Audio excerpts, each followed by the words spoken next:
আসসালামু আলাইকুম। Hello everyone, কেমন আছেন সবাই? আশা করছি সকলেই ভালো আছেন। আমিও ভালো আছি। আজকে একটি বিষয়ের উপর কথা বলব, সেটি হচ্ছে ওয়ার্ল্ড ভিশন বাংলাদেশ।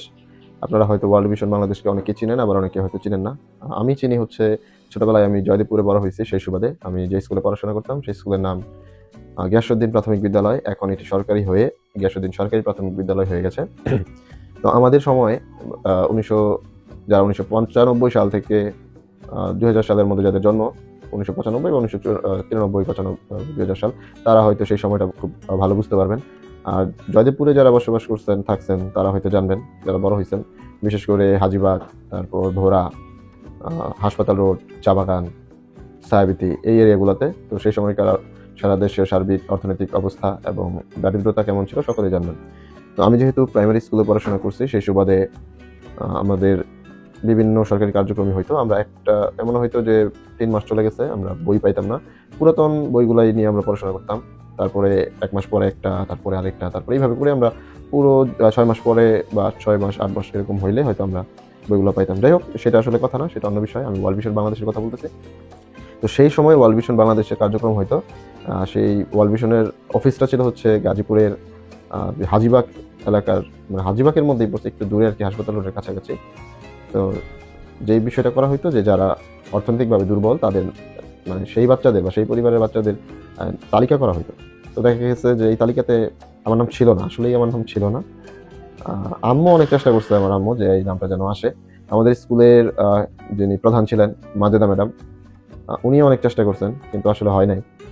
কিন্তু দেখা গেছে পরবর্তীতে যে এই তালিকায় এমন অনেক নাম ছিল যাদের অর্থনৈতিক অবস্থা ভালো ছিল। এমন ধরেন এই টুকটাক জিনিস তাদের না হইলেও হইতো। কিন্তু সে সময়ে আমাদের অনেকেই, আমরা যে এই নাম থেকে বাদ পড়ছি, আমাদের ওই টাইমে এটা খুবই জরুরি ছিল। যদিও পরবর্তীতে জরুরি থাকলেও নাম হয় নাই। আমরা অন্যভাবে ম্যানেজ করছি বা চলতে হইছে। আমার আম্মু, আব্বু এটা ধরেন হিমশিম খাইলেও চেষ্টা করছে। এখন আমি এই ভিডিওটা কোন উদ্দেশ্যে করতেছি? তো দীর্ঘদিন পরে হঠাৎ করেই ফেসবুকে স্ক্রল করতে, করতে ওয়ার্ল্ড ভিশন বাংলাদেশ সামনে চলে আসে। তো তখন মনে হইলো বিষয়টা নিয়ে একটা কথা বলি। ওয়ার্ল্ড ভিশন বাংলাদেশ সে সময় থেকে এখনো বলি অনেক ভালো কাজই করতেছে। যদিও ওয়ার্ল্ড ভিশন বাংলাদেশের এখন কি কার্যক্রম চলতেছে খুব একটা চোখে পড়ে না। সেই সময় যে কাজটা করা হইতো, মানে উপহারের ব্যবস্থাও করা হইতো। যে পৃথিবীর, মানে ওয়ার্ল্ড ইন্টারন্যাশনালি অন্যান্য দেশের বাচ্চারা আমাদের বাংলাদেশের এই দারিদ্র বিমোচিত বাচ্চাদেরকে উপহার পাঠাইতো। তো তাদের, মানে ইন্টারন্যাশনালি বলতে যারা উন্নত দেশ, ডেভেলপড কান্ট্রি, সেইখান থেকে যখন আমাদের এইসব দেশে উপহারগুলো আসতো, যদিও ছোট ছোট উপহার ছিল, খুবই ছোট, এরকম ছোট ছোট গাড়ি ছিল, অথবা পাজেল টাইপের গাড়ি ছিল, আর্ট বোর্ড ছিল, অনেক সময় ড্রেস দিত, বলতে জামা কাপড় দিত, চকলেট দিত। এইটা আমি তো ছোট তখন, আমি সহ অন্যান্য অনেক বাচ্চা যারা পাইতাম না, এটা নিয়ে খুবই আপসেট ছিলাম আর কি। যাই হোক, তবে যারা পাইতো খুবই ভালো লাগতো তাদের। এমনকি আমি নিজের না হইলেও বন্ধুরা যারা পাইতো তাদেরটা দেখতাম, খুবই ভালো লাগতো। এখন মূল কথায় আসি, ওয়ার্ল্ড ভিশন বাংলাদেশ এখন আমি যেটা দেখলাম গুগল করে, যে গাজীপুরে পরিচালিত হচ্ছে, কোথায় হচ্ছে জানি না। কিন্তু আমার মনে হয় যে এই গ্রাম্য অঞ্চলেও আসা উচিত তাদের। শুধুমাত্র শহর কেন্দ্রিক দরিদ্র লোকদের নিয়ে যদি কাজ করে তারা, তাহলে তো হবে না।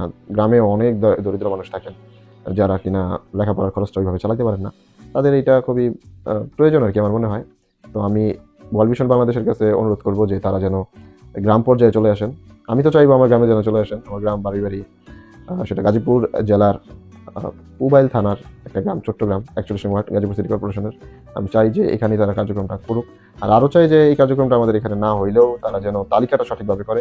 তালিকাটা সঠিকভাবে করলে এই যে আমার মতন যাদের আসলে প্রয়োজন ছিল সে সময়ে, তারা হয়তো বাদ পড়বে না। তো এই বিষয়টা আমি আসলে ওয়ার্ল্ড ভিশন পর্যন্ত যাবে কিভাবে, আমার এই ভিডিওটা আমি হ্যাশট্যাগ ব্যবহার করব, international world vision Bangladesh, sorry world vision international. তো সবগুলো হ্যাশট্যাগই ব্যবহার করবো, এবং তাদের ওয়েবসাইটে তো দেওয়া যাবে না, ফেসবুক পেজ বা অন্যান্য যে কোনো মাধ্যমেই হোক ভিডিওটা পাঠানোর চেষ্টা করবো। আর আপনারা আপনাদের আশেপাশে যাদের আর কি ওয়ার্ল্ড ভিশন বাংলাদেশ আছে, চেষ্টা করবেন যে সমাজে যারা পিছিয়ে পড়া জনগোষ্ঠী তাদের নামটাই আসলে অন্তর্ভুক্ত করে দিতে। কারণ তাহলে যেটা হবে যে যাদের আসলে প্রয়োজন তারাই আসলে প্রয়োজনীয় বস্তুটা পাবে। আর যাদের প্রয়োজন নাই তাদের নামটা দিয়েন না, কারণ বাচ্চারা হয়তো ছোটবেলায় উপহার পেলে খুশি হয়, কিন্তু যার প্রয়োজন নাই সে যদি না পায় তার কিন্তু ক্ষতি হয়। ধন্যবাদ সবাইকে। আসসালামু আলাইকুম।